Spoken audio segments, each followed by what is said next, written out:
లోక్సభలో ప్రతిపక్ష నేతగా రాహుల్ గాంధీని నియమించాలని కాంగ్రెస్ వర్కింగ్ కమిటీ తీర్మానం చేసింది. లోక్సభలో ప్రతిపక్ష నేతగా బాధ్యతలు తీసుకోవాలని రాహుల్ గాంధీని కాంగ్రెస్ వర్కింగ్ కమిటీ ఏకగ్రీవంగా ప్రతిపాదించినట్లు కాంగ్రెస్ సీనియర్ నేత AICC general secretary KC Venugopal తెలిపారు. ఈ మేరకు ప్రతిపక్ష నేత ఎంపికపై నిర్ణయం తీసుకునేందుకు కాంగ్రెస్ వర్కింగ్ కమిటీ సమావేశమైంది.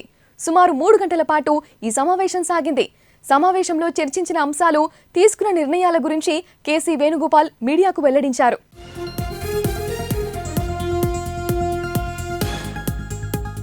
సిడబ్ల్యూసీ సమావేశంలో కాంగ్రెస్ నేతలందరూ రాహుల్ గాంధీని ప్రతిపక్ష నేతగా ఎన్నుకున్నట్లు చెప్పారు వేణుగోపాల్.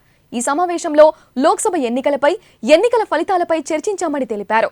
రాహుల్ నడిపించిన భారత్ జోడో యాత్ర, భారత్ జోడో న్యాయ్ యాత్ర ఎంతో చురుకుగా సాగిందని, ఈ 2 యాత్రలకు ప్రజల్లో విశేష ఆదరణ లభించాయని సిడబ్ల్యూసీ తీర్మానం కొనియాడిందన్నారు.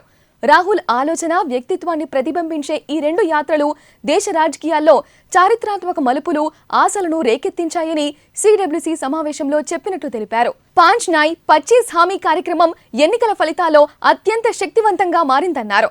భారత ప్రజల తరపున నిలబడిన ప్రభుత్వాన్ని ప్రశ్నించే సత్తా రాహుల్ గాంధీకి మాత్రమే ఉందని వ్యాఖ్యానించారు.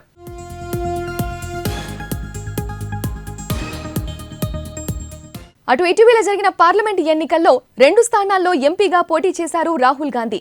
కేరళలోని వాయనాడ్, ఉత్తరప్రదేశ్లోని రాయ్బరేలీ స్థానాల్లో పోటీ చేసిన ఆయన 2 స్థానాల్లో కూడా భారీ విజయం సాధించారు. 2 స్థానాల్లో గెలవడంతో రాహుల్ ఒక సీటు వదులుకోవాల్సి ఉంటుంది. ఈ నేపథ్యంలోనే ఆయన వాయనాడ్ సీటును వదిలేయనున్నట్లు తెలుస్తోంది. రాయ్బరేలీ ఎంపీ హోదాలోనే కొనసాగాలని రాహుల్ నిర్ణయించుకున్నట్లు యూపీ కాంగ్రెస్ కమిటీ తెలిపింది. మరోవైపు వాయనాడ్ నుంచి కాంగ్రెస్ అభ్యర్థిగా ప్రియాంక గాంధీని పోటీ చేయాలన్న అభ్యర్థనను గాంధీ ఫ్యామిలీ తిరస్కరించినట్లు తెలుస్తోంది. కేరళకు చెందిన సీనియర్ కాంగ్రెస్ నేతను వాయనాడ్ నుంచి బరిలోకి దింపాలని పార్టీ వర్గాలు భావిస్తున్నట్లు సమాచారం. దేశ రాజధాని ఢిల్లీలో జరిగిన కాంగ్రెస్ వర్కింగ్ కమిటీ విస్తృత సమావేశంలో కాంగ్రెస్ అగ్రనేత సోనియా గాంధీ, కాంగ్రెస్ చీఫ్ మల్లికార్జున ఖర్గే, కాంగ్రెస్ నేతలు రాహుల్ గాంధీ, ప్రియాంక గాంధీ, మనీష్ తివారీ, డీకే శివకుమార్, రేవంత్ రెడ్డి తదితరులు పాల్గొన్నారు.